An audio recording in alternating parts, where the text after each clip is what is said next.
लक्षात घ्या.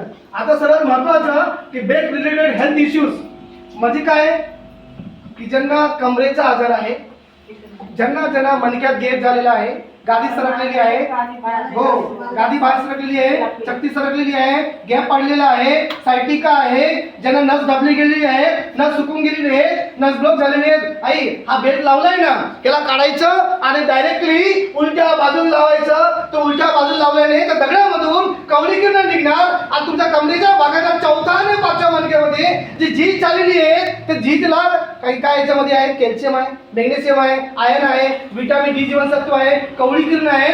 ते कवळी किरण त्या मणक्यामध्ये जातील आणि मणक्यामध्ये लवचिकता प्रदान करतील. लवचिकता प्रदान झाली तर नसांमध्ये ताण कमी होईल आणि नसांचं सर्क्युलेशन वाढेल आणि त्या ठिकाणी सायटिकाची नस मोकळी करण्यासाठी हे महत्वाचं आहे. पुढे बोलणार नाही बरं याच्यामध्ये.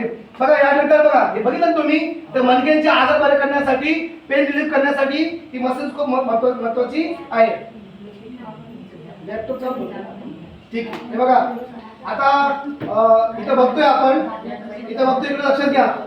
जर लुमी ट्रिपल 9 आहे तर नी रिलेटेड इश्यूज, नी रिलेटेड म्हणजे गुडघे संबंधित आजार. ते बघा बाबांकडे बघा तुम्ही, बाबांचा पाय कसा होतोय बघा, उडतोय, फटफट होतोय ना.